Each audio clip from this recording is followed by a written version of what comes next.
Hello दोस्तों, स्वागत है आपका आपके ही चैनल फार्मेसी नॉलेज में। आज हम बात करेंगे NSAID के एक और इम्पोर्टेंट क्लासिफिकेशन सैलिसिलेट के बारे में।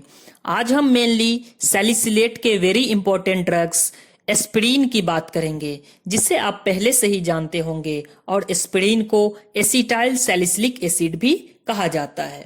आज के वीडियो में हम एस्पिरिन के main pharmacological action, uses and salicylate toxicity के बारे में बात करेंगे।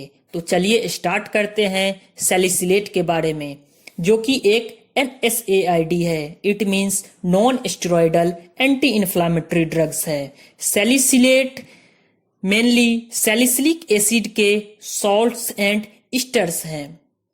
एस्पिरिन सैलिसिलेट क्लास का ही प्रोटोटाइप ड्रग है। It means aspirin salicylate class को रिप्रेजेंट करता है, इसीलिए इसे प्रोटोटाइप ड्रग कहा गया है। एस्पिरिन के फार्माकोलॉजिकल प्रॉपर्टीज की बात करें तो ये analgesic, antipyretic, anti inflammatory and anti platelet action show करता है। सैलिसिलेट के जो मेन एग्जाम्पल हैं वो है methyl salicylate, sodium salicylate, acetyl salicylic acid. Acetyl salicylic acid को ही हम एस्पिरिन कहते हैं। अब बात करेंगे इसके फार्माकोलॉजिकल एक्शन की, तो पहला है एनाल्जेसिक प्रॉपर्टीज। एनाल्जेसिक प्रॉपर्टीज से हम जानेंगे कि एस्पिरिन एक ऐसा ड्रग्स है जो पेन के परसेप्शन को रिड्यूस करता है, इसलिए इसे अच्छा एनाल्जेसिक माना जाता है। अब बात करेंगे इसके मैकेनिज्म ऑफ एक्शन की, तो हम देखेंगे कि ये एस्पिरिन जो है वो एनाल्जेसिया प्रोड्यूस करता है।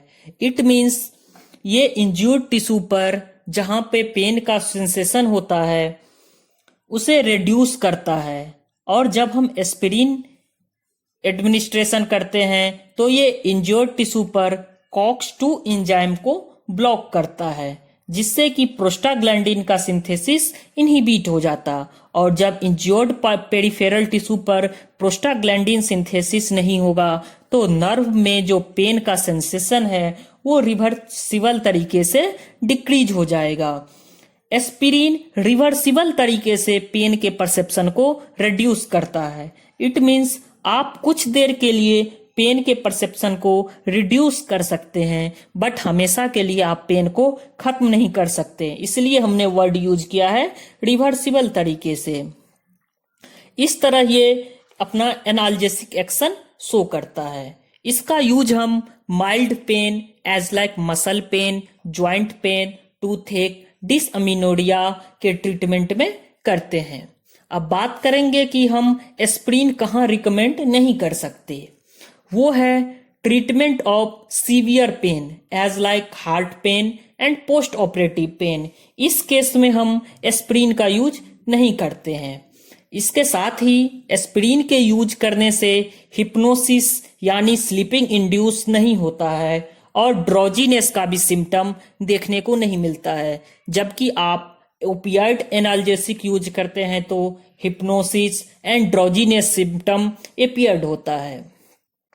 अब दूसरा जो इसका फार्माकोलॉजिकल एक्शन है वो है एंटीपायरेटिक। इट मींस एस्पिरिन के एडमिनिस्ट्रेशन से हमारे बॉडी में पायरोजन का जो एंट्री होने पर बॉडी टेम्परेचर इंड्यूस हो जाता है, बढ़ जाता है, उसे ये एस्पिरिन रिड्यूस करता है, यानी एस्पिरिन फीवर को डिक्रीज करता है। इसके एंटीपायरेटिक मैकेनिज्म ऑफ एक्शन की बात करें तो ये हमारे बॉडी में पायरोजन जो किसी पेरेंट्रल प्रोडक्ट द्वारा इंटर करता है, तो ये हमारे बॉडी में थर्मोस्टेटिक पॉइंट हाइपोथैलेमस को अल्टर करके प्रोस्टाग्लैंडिन सिंथेसिस करता है, जो आगे चलकर ये प्रोस्टाग्लैंडिन्स बॉडी टेम्परेचर को एलिवेट करता है, बढ़ा देता है, जिससे कि फीवर कॉज होता है।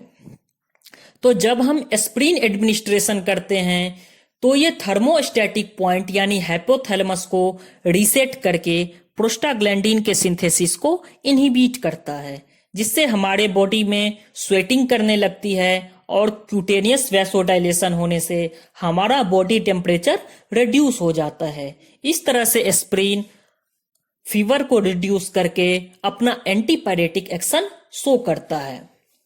इसका जो नेक्स्ट फार्माकोलॉजिकल प्रॉपर्टीज है वो है एंटी इन्फ्लामेटरी एक्शन। सबसे पहले हम जानेंगे इन्फ्लामेशन क्यों कॉज होता है। जब हमारे बॉडी में किसी भी प्रकार की फिजिकल इंजरी होती है तो इंजर्ड साइट पर कॉक्स 1 एंड कॉक्स 2 एंजाइम के कारण ऑटोकॉइड्स लाइक प्रोस्टाग्लैंडिन का सिंथेसिस होता है और यही प्रोस्टाग्लैंडिन इन्फ्लामेशन कॉज करता है।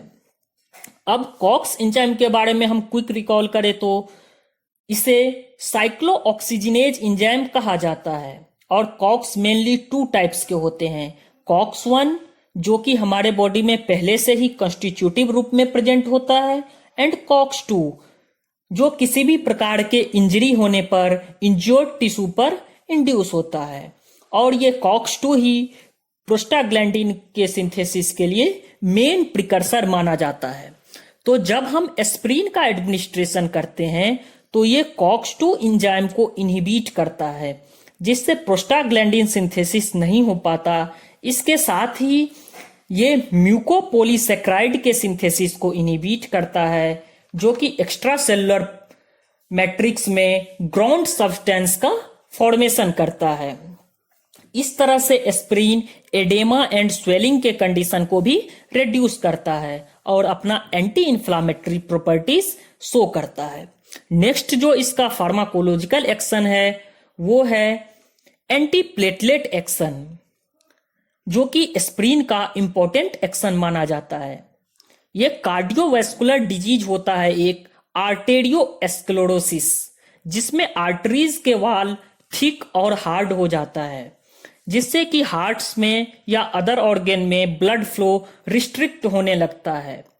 तो जब हम इस केस में एस्प्रिन का एडमिनिस्ट्रेशन करते हैं तो ये blood clotting factor as like plasma fibrinogen को इनहिबिट करता है जिससे कि प्लेटलेट एग्रीगेशन यानी ब्लड क्लॉटिंग के सीक्वेंस ऑफ इवेंट इनहिबिट होता है, ब्लड क्लॉटिंग इनहिबिट होता है, इफेक्टेड होता है और आर्टरीज में ब्लड फ्लो नॉर्मल होने लगता है। इस तरह से अपना ये aspirin anti platelet action show करता है। एस्प्रिन का यूज हम mainly arteriosclerosis and coronary thrombosis of heart के प्रिवेंशन के लिए करते हैं।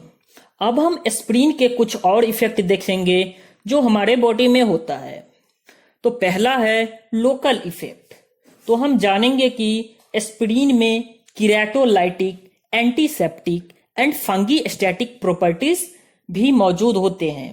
कीरेटोलाइटिक से हम जानते हैं कि अगर हमारे बॉडी में कहीं पे वाट है जिसे मस्सा कहते हैं, मोल कहते हैं, तो उस जगह पे हम एस्प्रिन को लोकली अप्लाई करते हैं तो ये उसको रिमूव कर देता है।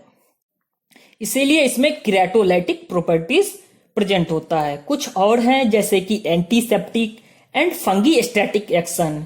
इट मींस ये पर्टिकुलर पार्ट में फंगल इन्फेक्शन को भी ट्रीट करता है। फंगल के ग्रोथ को ये स्टॉप करता है, उसके ग्रोथ को इनहिबिट करता है। इसीलिए इसका एंटीसेप्टिक एंड फंगीस्टैटिक प्रॉपर्टीज भी देखने को मिलता है। अगर हम एम्प्टी स्टोमक में एस्प्रिन का एडमिनिस्ट्रेशन करते हैं तो स्टोमक में ये इरिटेशन कॉज करता है, तो हम एम्प्टी स्टोमक में एस्प्रिन एडमिनिस्ट्रेशन को अवॉइड करना चाहिए। दूसरा जो हमारा बॉडी में एस्प्रिन का इफेक्ट है वो है एस्प्रिन रेस्पिरेटरी सिस्टम को भी इफेक्ट करता है। ये रेस्पिरेशन को स्टिमुलेट करता है जिससे कि हमारे बॉडी में ऑक्सीजन का कंजप्शन बढ़ता है, साथ ही साथ कार्बन डाइऑक्साइड का भी प्रोडक्शन बढ़ जाता है जो कभी कभी हमारे बॉडी के लिए हार्मफुल साबित होता है। इन सब फैक्टर के कारण रेस्पिरेटरी डिप्रेशन हो सकता है जो आगे चलकर रेस्पिरेटरी फेल्योर करा के डेथ भी करा सकता है। आगे जो है जीआईटी में हम एस्प्रिन का इफेक्ट देखें तो दूसरे एनएसएआईडी की तरह ये भी gastric irritation and epigastric distress cause करता है। एस्प्रिन के प्रोलॉन्ग्ड यूज करने से nausea, vomiting and epigastric distress जैसे सिम्टम अपीयर्ड होने लगते हैं। एपिगैस्ट्रिक डिस्ट्रेस के बारे में हम थोड़ा जान ले तो ये है कि खाना खाने के जस्ट बाद अपर एब्डोमिनल रीजन में पेन का सेंसेशन होने लगता है। तो जब आप एस्पिरिन का प्रोलॉन्ग्ड यूज करते हैं तो ये गैस्ट्रिक म्यूकस मेम्ब्रेन को इरिटेट करता है, जिससे कि एपिगैस्ट्रिक डिस्ट्रेस जैसे सिम्टम अपीयर्ड होते हैं। इसके साथ ही हम जानेंगे कि एस्पिरिन वोमिटिंग को भी इंड्यूस करता है। एस्पिरिन हमारे ब्रेन में मेडुला ओब्लोंगाटा में present chemo receptor trigger zone को स्टिमुलेट करता है, और आप जानते हैं कि वोमिटिंग के लिए ये chemo receptor trigger zone responsible है।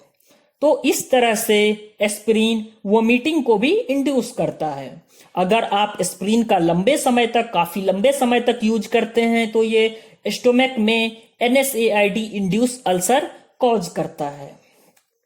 अब हम बात करेंगे एस्पिरिन के फार्माकोकाइनेटिक्स के बारे में कि जब हम एस्पिरिन का एडमिनिस्ट्रेशन करते हैं तो हमारा बॉडी उस ड्रग्स के साथ क्या करता है, इसके बारे में हम फार्माकोकाइनेटिक्स में जानेंगे।